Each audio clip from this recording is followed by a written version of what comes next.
దేశ స్వతంత్రం కోసము, ఈ దేశ ప్రజల స్వేచ్ఛ కోసము పరాయి పాలన వద్దు, స్వతంత్రమే ముద్దు అని చెప్పేసి పరాయి పాలకులతో, బ్రిటిష్ వాళ్లతో విరోచితంగా పోరాడిన బంజారా ముద్దు బిడ్డలు మహారాణా ప్రతాప్ సింగ్, పృథ్వీరాజ్ చౌహాన్ వారసులం మేమంతా.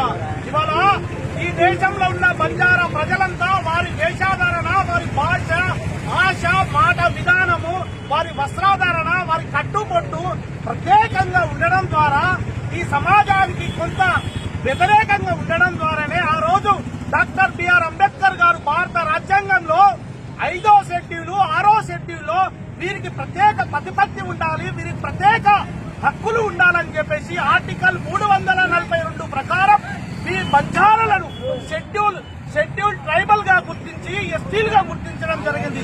ఆ రోజు భారత రాజ్యాంగం అనే ఈ లక్షణాలున్న వ్యక్తులను బంజారులుగా, ఎస్టీ ట్రైబల్ గా గుర్తించడం జరిగింది. ఇవాళ కొంతమంది రాజకీయ నాయకులు, రాజకీయ పార్టీలు వారి వ్యక్తిత్వం కోసం, వారి అస్తిత్వం కోసము బంజారా జాతి పైన, బంజారా జాతిని ఇవాళ ట్రైబల్ జాబితా నుండి తీసేసి వారి వ్యక్తిగత ఆనందం పొందుతామని చెప్పి అనుకుంటున్నారు. కానీ ఇవాళ భారతదేశంలో ఉన్న బంజారులంతా ఏకమైతే బిడాబీ రాజకీయ పార్టీలు ఉండవు, నీకు రాజకీయ జీవితం ఉండదని చెప్పేసి మేము హెచ్చరిస్తున్నాం.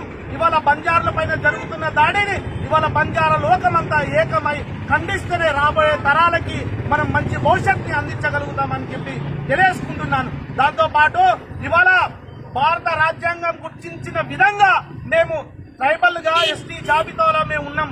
ఇవాళ మా మీద రకరకాల కుట్రలు చేసి అనేక కులస్తులు, అనేక రాజకీయ పార్టీలు కులస్తులు కుట్రలు చేస్తే మా నుంచి వాళ్ళు తీసుకుపోయేది ఏం లేదు.